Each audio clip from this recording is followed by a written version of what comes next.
Hollywood has always loved tough guys. But behind the cameras, when the lights went out and the scripts disappeared, only a few actors could actually live the danger they showed on screen. These men didn't just play heroes, they were them. Some fought in real wars. Others survived near-death accidents, brutal bar fights, and injuries that would have ended most careers. And a few carried scars, not from makeup, but from the lives they lived before fame. They weren't built by Hollywood. Hollywood was built around them. From a coal miner who became a global icon to a war hero who turned trauma into art.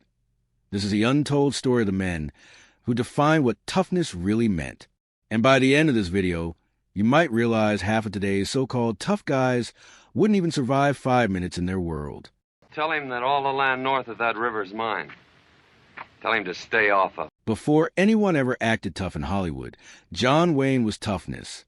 He didn't need to prove it. You could see it in the way he walked, the way he spoke, and the way every room went silent when he entered. Born Marion Morrison, Wayne's rise wasn't a clean Hollywood fairy tale. He started as a prop boy, literally carrying furniture on set just to stay close to the industry. But even then, people noticed something about him. He wasn't polished or charming like other leading men.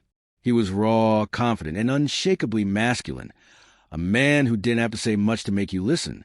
His breakout came with Stagecoach in 1939. And from that moment, Wayne didn't just act like a cowboy. He became the symbol of American grit. Directors said he had a strange ability to make any line sound like a command, and co-stars often joked that you couldn't out-tough him. You could only try to keep up. But what made John Wayne legendary wasn't just the swagger. It was what he endured behind the scenes. When he was diagnosed with lung cancer in the 1960s, he refused to slow down. Even after major surgery, he came back to film The Shootist, a movie about an aging gunfighter facing his final days. What most fans didn't realize, that character was a reflection of his real life. He was literally dying while playing that role, and he still finished it without complaint. And while others depended on stuntmen, Wayne did most of his own stunts, often ignoring safety warnings. Crew members said he'd brush off injuries with a grin, light a cigarette, and keep going. His legacy wasn't built on special effects or scripted heroism. It was built on pure endurance. John Wayne wasn't pretending to be a man's man.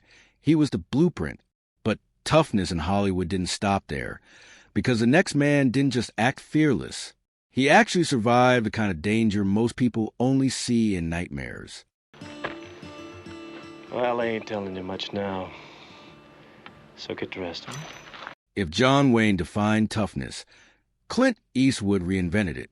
Where Wayne was loud and commanding, Eastwood was quiet, calculating, and terrifyingly calm. The kind of man who didn't need to raise his voice to make everyone in the room nervous. Long before he became a Hollywood icon, Eastwood's real-life toughness was already being tested. When he was just 21, he survived a plane crash off the coast of California. The aircraft went down in the Pacific Ocean, miles from shore. Eastwood swam through freezing water, battling waves and exhaustion for hours before reaching land. No rescue team, no movie script, just pure survival. That experience shaped him, and it shows in every performance that came after. The squint, the silence, the way he moves, all born from real fear, real grit. Directors have said that Clint had this rare ability to make tension out of stillness. He didn't need to shout. He just looked, and you believed him. On set, he wasn't an easy man to impress. Known for doing dangerous stunts and refusing to fake emotions, Eastwood demanded authenticity from everyone, including himself. During the good, the bad, and the ugly, he performed many of his own scenes with live explosives nearby. When co-stars flinched, he didn't even blink. But Eastwood's toughness wasn't just physical, it was mental. He took on directing not because he wanted control, but because he wanted truth. He'd shoot entire scenes in one take, forcing his actors to feel the moment instead of repeating it. Colleagues say he ran his sets like the military. Quiet, efficient, no wasted words. And while most actors chase fame, Eastwood chased meaning. His characters, from a man with no name to Dirty Harry, weren't just heroes. They were reflections of a man who had already faced death and walked away calm. Clint Eastwood didn't talk about being tough. He simply was. And yet, even his iron calm couldn't match the sheer intensity of the man who came next, a steel worker who turned raw hardship into pure Hollywood fire. Miss Scoville obviously is not a strong man, but the rest of you are big, strong men. Before fame, before Hollywood glamour, Charles Bronson knew what real pain felt like. He didn't grow up in comfort. He was born into poverty, one of 15 children in a Pennsylvania coal mining family. By the age of 10, he was already working in the mines, covered in soot and sweat, earning $1 a week. For Bronson, toughness wasn't an image, it was survival. Those early years hardened him. He learned silence. He learned endurance. And that quiet intensity followed him all the way to the screen. When he finally made it to Hollywood, casting agents didn't know what to do with him. He wasn't handsome in the traditional sense. He didn't smile much, and he didn't beg for attention. But when he stared into the camera, you couldn't look away. Before acting, Bronson served in World War II as a bomber tail gunner, one of the deadliest positions in the entire Air Force. He flew 25 combat missions and earned a Purple Heart for his service. By the time he returned home, he'd seen more death than most people could imagine. And that haunted look in his eyes? It wasn't acting. His breakout role came in The Magnificent Seven, where he stood shoulder to shoulder with legends, but even then his presence was unmatched. Co-stars admitted they were intimidated by him off-screen. He rarely spoke, but when he did, everyone listened. By the time he starred in Death Wish, Bronson had become the face of vengeance itself. The quiet man pushed too far. But here's the thing. That role worked because it wasn't fantasy. That cold fury was real. He had lived it. Even directors said Bronson was the kind of man who could walk into a room and silence it without saying a word. He didn't perform toughness. He embodied it. Charles Bronson wasn't born a star. He was forged like steel in fire, sweat, and war. But while Bronson carried his pain quietly, the next man wore his rebellion proudly. A Hollywood daredevil who turned danger into an addiction. Is my light shining so bright? If Charles Bronson was made of steel, Steve McQueen was made of gasoline and fire. He wasn't just Hollywood's king of cool. He was a man who made danger look beautiful. Every move he made felt effortless. But behind that calm swagger was a storm. McQueen's childhood was chaos. His father abandoned him. His mother drifted through abusive relationships. And by his teens, Steve was already in trouble. Stealing cars, fighting on the streets, and bouncing in and out of reform schools. But that rough start gave him something most actors never had. Real edge. When he finally got his break in Hollywood, McQueen didn't just play the rebel. He was the rebel. Directors said working with him was like trying to control lightning. He raced motorcycles between takes, showed up late, and argued about everything from lighting to dialogue. But when the cameras rolled, it was impossible to look away. His need for speed wasn't just for show. McQueen was a professional race car driver, competing in dangerous circuits around the world. During The Great Escape, he performed most of his own high-speed stunts, including the legendary motorcycle chase, the one scene that turned him from actor to icon. And he did it without fear, without hesitation. Co-stars said Steve lived like every day could be his last. He raced, fought, and partied with the same reckless intensity he brought to screen. There were rumors of bar fights, broken bones, and jealous confrontations with other actors, and most of them were true. McQueen wasn't pretending to be fearless. He couldn't be any other way, but that wild energy came with a dark side. He trusted no one, often clashing with producers and walking away from massive roles because he refused to play by the rules. In an industry full of yes men, McQueen was a man who said no and meant it. He once said, "I live for myself and I answer to nobody." And he did, right until the end. Steve McQueen's story wasn't about surviving Hollywood. It was about burning through it, full throttle. But the next man didn't chase danger for fun. He lived through real war, carrying scars that even fame couldn't hide. Well, I gotta find out what makes a man decide not to run. Why all of a sudden he'd rather die. Before Hollywood made him famous, Lee Marvin had already lived through the kind of hell most men never come back from. He wasn't a tough guy because of fame or ego. He was one because life gave him no other choice. At just 18, Marvin joined the U.S. Marines during World War II. He fought in the Pacific, where the battles were brutal, up close, and relentless. During the Battle of Saipan, Marvin was shot in the backside, hip, and foot, nearly killed. He watched most of his platoon wiped out before his eyes. For that, he was awarded the Purple Heart. When he came home, he didn't talk about the war much, but you could see it in him. That cold stare, that quiet authority. It wasn't acting, it was memory. Directors often said that Marvin didn't pretend to be dangerous. He simply was. In the 1950s and 60s, when he finally hit Hollywood, Marvin brought something no one else had: authenticity. His gravelly voice and scarred face gave him a presence you couldn't fake. Whether he was playing a villain in The Man Who Shot Liberty Valance or leading a squad of misfits in The Dirty Dozen, you always believed him. But off-screen, Lee Marvin was just as fierce. Known for his heavy drinking and short temper, he had a reputation for bar brawls that would make headlines today. He once joked that he got into more fights at parties than he ever did on screen, and people believed him.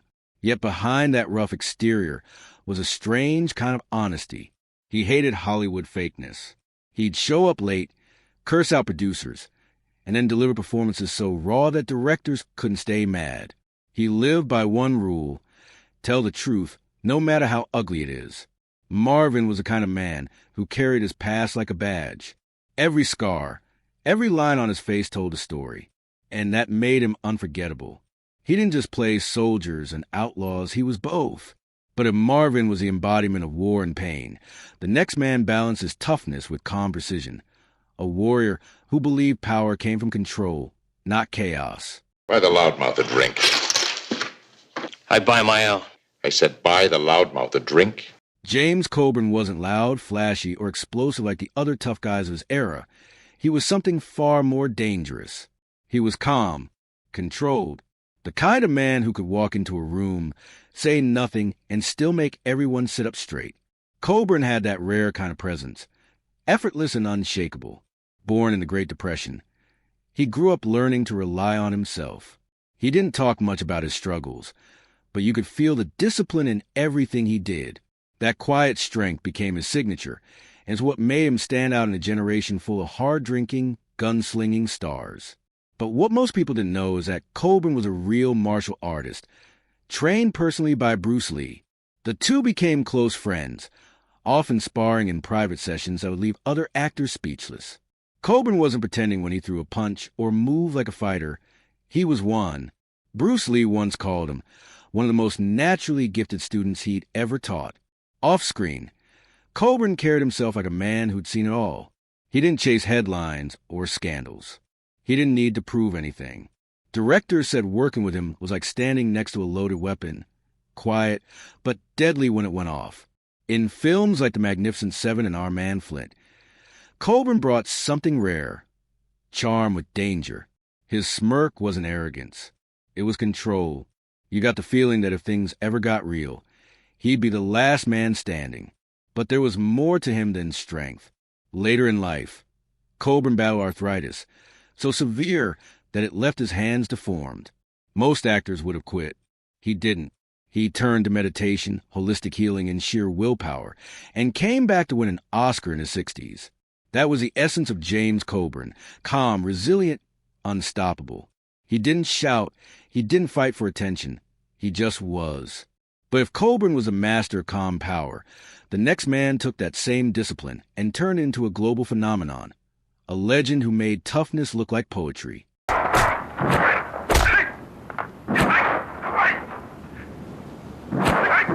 Bruce Lee didn't just change Hollywood. He rewrote what it meant to be powerful. In an industry built on fake punches and stunt doubles, Bruce's strength was real. Every move he made, every strike, every glare, came from a lifetime of discipline, pain, and relentless obsession. He wasn't born into privilege. He grew up fighting, literally, on the streets of Hong Kong. Bruce joined gangs, got into constant brawls, and learned early that respect wasn't given, it was earned. That fire pushed him into martial arts, where he discovered something deeper: control. He once said, "Knowing is not enough, we must apply Willing is not enough. We must do. When he came to America, Hollywood didn't know what to do with him. Studio heads told him an Asian man could never be a leading star. But Bruce didn't just prove them wrong. He shattered the entire system. He trained harder, moved faster, and fought smarter than anyone before or after him. In Enter the Dragon, every movement looked choreographed, but it wasn't. It was instinct, muscle memory built from years of pushing his body beyond human limits. Crew members said you could hear the air crack when he punched. That wasn't sound design. That was Bruce Lee. But toughness isn't just about strength. It's about pain, and Bruce carried plenty of it. He faced racism, industry rejection, and physical agony from injuries that would have stopped most people cold. There were days he could barely stand. Yet he'd still train for hours. And when people called him just a martial artist, he reminded them that martial arts was more than fighting. It was philosophy. To Bruce, real toughness meant balance. Power with grace, confidence with humility, control over chaos. His students, from James Coburn to Kareem Abdul-Jabbar, said training with him felt like standing in front of storm. He was small, fast, and impossibly precise. But behind that calm stare was a man who demanded absolute mastery, not just of movement, but of life. Bruce Lee didn't just show the world what strength looked like. He showed what it could mean. But while his power came from discipline, the next man's came from pure defiance, a Hollywood outlaw who made rebellion his brand and chaos his fuel. I know how it is. I sweat too. For 8 solid years. Robert Mitchum wasn't just tough. He was unbothered. In a town full of polished smiles and PR handlers, Mitchum didn't play the Hollywood game. He was a game, unpredictable, rebellious, and effortlessly cool. He came up rough, drifting through life before fame ever found him. He worked on railroads, boxed for money, and even spent time on a chain gang for vagrancy. Most people would have broken under that kind of life. Mitchum just shrugged it off. That's who he was. He didn't fake grit. He lived it. When Hollywood came calling, he didn't change. He brought that same quiet danger to every role. The guy who looked like he'd been through hell and somehow enjoyed the trip. In Out of the Past and Night of the Hunter, Mitchum didn't act like a bad man. He was a bad man, cold, mysterious, and terrifyingly real. But behind that calm stare was a man Hollywood didn't know how to control. He showed up late, ignored directors, and once said, "Listen, baby, I have 2 kinds of acting, with or without a horse." It wasn't arrogance.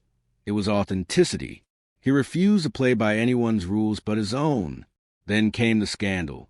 In 1948, Mitchum was arrested in a drug bust, a career-ending headline for most stars. But Mitchum didn't beg for forgiveness.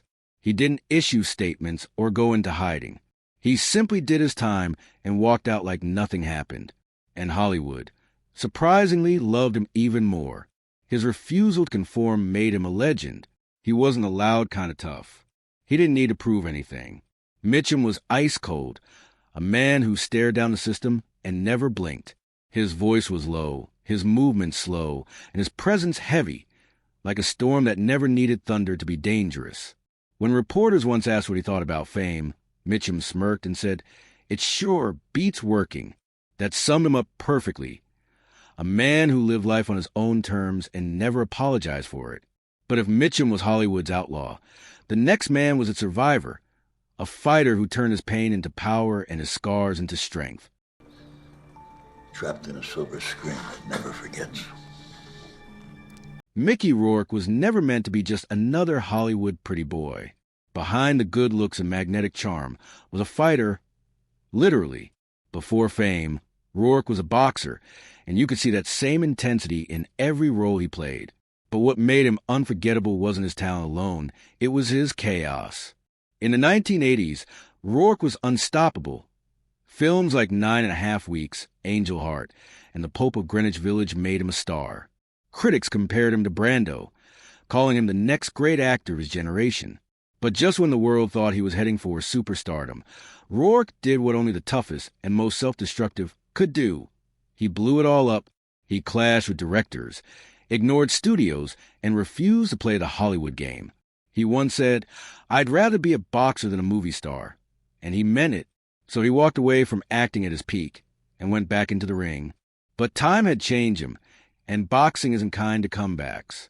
His face was shattered, his career in ruins, and the fame that once adored him had completely disappeared. But Rourke wasn't done yet. After years of silence and ridicule, he clawed his way back with The Wrestler, a film that mirrored his own broken life. Playing a washed-up fighter trying to stay relevant, Rourke didn't have to act. He was that man. The performance earned him an Oscar nomination and the respect of an industry that had written him off long ago.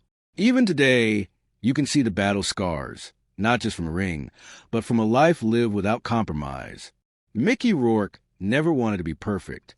He wanted to be real. And that rawness, that refusal to surrender, made him one of the last true tough guys Hollywood ever produced. Because for Rourke, toughness wasn't about winning every fight. It was about surviving the ones that almost destroyed him.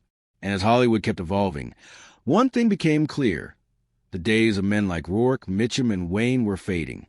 But one final name would prove that the spirit of toughness could still exist in the modern era, just in a completely unexpected form. Well, maybe they could just sit down and meet each other, couldn't they? I mean, he could come across for a chat.